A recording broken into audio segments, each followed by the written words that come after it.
جب ولید نے کہا حسین یزید کا پیغام ہے میری بیعت کرو ورنہ تمہاری زندگی عرصہ زندگی کو تنگ کر دے اور اس کا خاتمہ قتل پہ ہوگا. آپ مجھ سے کہیں مولانا صاحب کل کی مجلس پڑھ دیں. میں کہوں نہیں کل کی مجلس نہیں پڑھ سکتا, مجھے ہمبرگ مجلس پڑھنا. آپ نے مجھ سے کہا ہے تو میں کہوں میں نہیں پڑھ سکتا. ولید کہہ رہا ہے یزید نے کہا ہے آپ بیعت کر لیں. امام حسین کو کہنا چاہیے تھا میں بیعت نہیں کروں گا. امام یہ نہیں کہہ رہے میں بیعت نہیں کروں گا. امام کہہ رہے ہیں اے ولید یزید سے کہہ دے مجھ جیسا قیامت تک تجھ جیسے کی بیعت نہیں کرے گا. لفظ مجھ جیسا بتا رہا ہے کہ یہ دو کریکٹر کی جنگ نہیں ہے, یہ حسینیت اور یزیدیت کی فکر ہے. اب آ جاؤ اس طرف. اب امام نے تیسرا استغاثہ ہے کوئی میری مدد کرنے والا؟ مولا تو کوئی بھی نہیں ہے, کس سے مدد مانگ رہے ہیں آپ؟ آپ تو امام ہیں, علم امامت سے جانتے ہیں آپ کہ کوئی مددگار نہیں آئے گا. پھر کیوں مانگا آپ نے؟ میں نے ابھی مجاہد شاہ صاحب سے کہا اشارے سے مجھے پانی دے دیں. انہوں نے جلدی سے میری محبت میں بڑھ کے پانی رکھ دیا. اب یہ پانی لے کے آئے اور میں ان سے کہوں نہیں پینا. مجلس کے بعد یہ کہیں گے مولوی صاحب معذرت کے ساتھ مجھے تھوڑی سی انسلٹ فیل ہوئی, آپ نے پانی مانگا, میں آپ کے اشارے پہ لبیک کہہ کے دیا, پانی لے کے آئے. جب آپ کو پینا ہی نہیں تھا تو مانگا کیوں تھا؟ لاجیکل بات کر رہا ہوں. امام حسین نے کہا کوئی ہے جو میری مدد کو آئے؟ تاریخ کہتی ہے عرش الہی کانپنے لگا. سرکار ابراہیم نے کہا پروردگار مجھے اجازت دے, میرا وقت کا امام پکار رہا. امامت تو انبیاء کے لیے بھی ہے نا. علماء کہتے ہیں زمین کربلا پہ صف انبیاء آ گئی, سرکار مدد. امام نے کہا نہیں چاہیے. بات وہی آ گئی, نہیں چاہیے, بہت شکریہ, میں نے قبول کیا آپ کی آمد کو, جائیے. انبیاء واپس. جبرائیل پروردگار میں نے جھولا جھولایا حسین سرکار کا. جبرائیل جاؤ. صف ملائکہ لے کر زمین پر آ گیا. مولا مدد کے لیے آ گیا غلام. امام نے کہا جبرائیل جاؤ واپس, ہمیں تم سے مدد نہیں چاہیے. مولا پکارا ہے آپ نے. قوم اجنہ حضرت جعفر جن مولا مت نہیں چاہیے. مولا جب نہیں چاہیے تو مانگ کیوں رہے ہیں؟ کہہ بھی رہے ہیں کوئی ہے جو میری مدد کو آئے. کبھی اجنہ آ رہے ہیں, کبھی انبیاء آ رہے ہیں, کبھی ملائکہ آ رہے ہیں, آپ مدد ہی نہیں لے رہے. امام نے کہا یہ میری مدد کیا کریں گے؟ یہ اتنا ہی تو کر سکتے ہیں کہ مجھے اور میری باعصمت بیویوں کو کسی محفوظ مقام پر پہنچا دیں. تو یہ تو حسین خود بھی کر سکتا. میں نے اکبر کے بعد اگر مدد مانگی ہے تو جان کی نہیں. میں نے اصغر کے بعد اگر امداد کا طلب کی ہے تو جان کے لیے نہیں. میں نے مدد اس لیے مانگی ہے کہ جس کربلا کو, جس یزیدیت کو میں نے کربلا میں 61 ہجری میں انٹروڈیوس کرایا ہے اور جس کا خاتمہ میرا بیٹا ظہور کے بعد کرے گا, اے میرے عزاداروں کوئی ہے جو اس درمیانی پیریڈ میں میرے مقصد کی مدد کرے؟ کوئی ہے جو میرے فکر کو بچا لے؟ کوئی ہے جو میرے نظریے کو قائم رکھے؟ میں کیسے کروں امام کی مدد؟ کیا کروں؟ چوتھے امام سے پوچھو امام کی مدد کیسے ہوتی ہے. جب میرا مولا مدینے لٹ کر واپس آیا, کسی نے آ کر ایسا سوال کیا کہ آج مجھ سے اور آپ سے پوچھ لے تو دل چاہتا ہے اس کا گلا دبا دے. امام سے سوال کر رہا ہے براہ راست, مولا آپ کے بابا کی یزید سے جنگ ہوئی تھی, جیتا کون؟ جس نے کتنے یوسف کربلا میں بکھرے دیکھے ہیں اس سے سوال ہو رہا ہے کہ آپ کے بابا اور یزید میں جیتا کون؟ اور امام کا صبر دیکھو. اسی لیے تو میں امام سجاد پہ ایک شعر پڑھا کرتا ہوں کہ سید سجاد کا صبر و تحمل دیکھیے, سید سجاد کا صبر و تحمل دیکھیے, ہاتھ میں ساری خدائی, پاؤں میں زنجیر. مولا نے اس کو آہستہ سے دیکھ کر کہا بھائی جواب کو جلدی تو نہیں چاہتا؟ کہا مولا نہیں کوئی جلدی نہیں ہے, آپ دے دیجیے گا. اچھا ایسا کریے مسجد نماز پڑھ کے پھر بتاتا ہوں. نماز پڑھ کے آیا, کہنے لگا مولا جواب. امام نے کہا جواب اب بھی دوں. مولا کیا مطلب؟ کیا کر کے آیا؟ نماز پڑھ کے. اگر میرا باپ ہار جاتا نماز بچتی؟ حسین نے جس مقصد کو کربلا میں بچایا ہے اس کو میدان عمل میں اتار دو عزادارو. حسین کا ماتمی, حسین کا عزادار اسے نہیں کہتے کہ جو مقصد حسین کی معرفت نہ رکھتا ہو. میرا نظریہ اپنے نوجوان دوستوں کے لیے کہ ماتھے پہ داغ سینے پہ دونوں ہے میرے پاس، ماتھے پہ داغ سینے پہ دونوں ہے میرے پاس، ایک ہے نماز، ایک ہے قیمت نماز کی۔ فلسفہ کربلا کو پہچانو، زہرا کا بیٹا کربلا کوئی ایکسیڈنٹ کا نام کوئی ہے؟ کربلا شہزادی بطول کی آغوش کی تربیت ہے، کربلا ضابطہ حیات انسانی ہے۔ اس عقیدے سے باہر آؤ کہ نہیں بس مولا نے کہا کہ ماتم کرو، روتے رہو۔ رونا حق ہے، فطرت ہے، مودت و محبت کی پہلی دلیل اشک ہے، لیکن وہ اشک جو معرفت کے ساتھ بہے، جس میں روحانیت بھی ہو، جس میں معرفت بھی ہو، جس میں اطاعت بھی ہو، جس میں پیروی بھی ہو، منزل اطاعت پر آ جائے نا وہ۔ کاش دنیا اس چیز کو پہچان تو لے۔ اظہار محبت ایسے نہیں ہوتا، اس مقصد کی فکر کرو جس کو امام نے کربلا میں بچایا۔ میری گزارش ہے، میں پیغام دے کے ولایت کا ایک جملہ پڑھوں گا، میرا وعدہ ہے، پھر مصائب پڑھتا ہوں 4-5 جملے۔ اے میری مقدس ماؤں بہنوں، اپنی بیٹیوں کو سروں پر چادروں کو نہ اتارنے دینا۔ یہ یورپ ہے، اگر اس کے کلچر کو دیکھ کر، اس کی مجبوریوں کو دیکھ کر آج سیدانی کے سر سے چادر اتار دی تو کل دربار سیدہ سے وہ نکال دے گی۔ تم نے کیا سودا کیا ہے؟ ایک چھوٹا سا، ابھی میں ہمبرگ میں کہہ رہا تھا، مولوی صاحب آپ کو نہیں پتا، آپ نئے نئے آئے یہاں پہ، مجھے مت سمجھاؤ،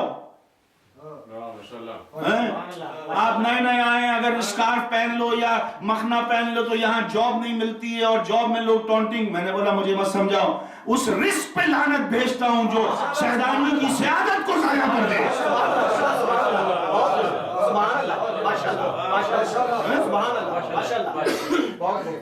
تم اپنی بیٹی سے روزگار کمانے کے لیے اس کی عصمت کو پامال کر رہے ہو۔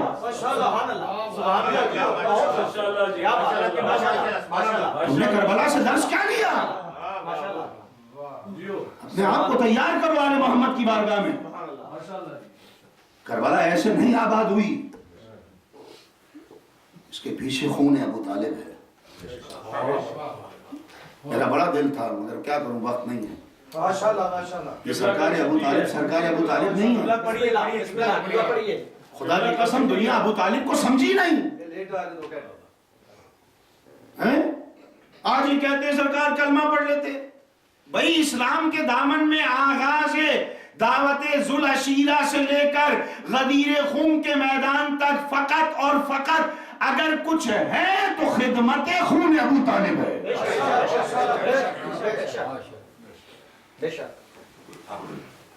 میں سرکار ابو طالب کی فضائل کے باب میں نہیں جا رہا، لیکن ابو طالب کی عظمت سمجھانے کے لیے بس ایک شعر سن لو، ایک شعر بس۔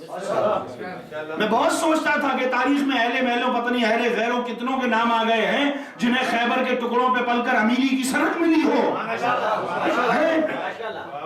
وہ آج تاریخ میں اپنا نام لکھوا رہے ہیں، اور جس نے رسالت کو پروان چڑھایا ہو، بقول علامہ شبلی نعمانی کے دعوت ذوالعشیرہ میں ایک بوڑھا تھا کہ جس نے ابو جہل کے کاندھے پر ہاتھ رکھ کے اسے بیٹھایا اور محمد سے کہا کہ اے بیٹا محمد اٹھ جاؤ، تو میں نے کہا اے شبلی نعمانی تو نے تعصب کر دیا، صاحب کیوں نہیں لکھا کہ وہ بوڑھا ابو طالب تھا کہ جس نے کفر کو بیٹھایا تھا، اسلام کو کھڑا کیا تھا۔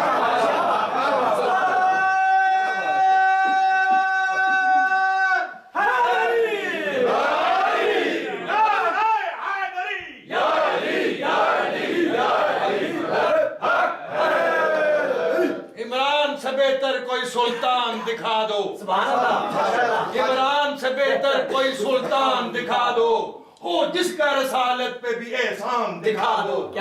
ہم نے تو سجا رکھا ہے قصر ابو طالب، تم بھی کوئی قصر ابو سفیان دکھا دو۔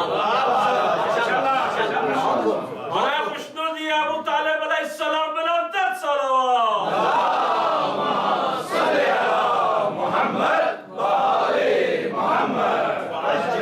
دیکھو ہماری اردو زبان میں یہ گھر بیٹھے ہیں حیدر بھائی یہ بتائیں گے، اردو میں سمدھیانہ کہتے ہیں جہاں آپ نے بیٹی دی ہو، سمدھی یا بیٹی لی ہو، اسے کہتے ہیں سمدھیانہ۔ میرا ایک دوست ہے، ایک دن کہنے لگا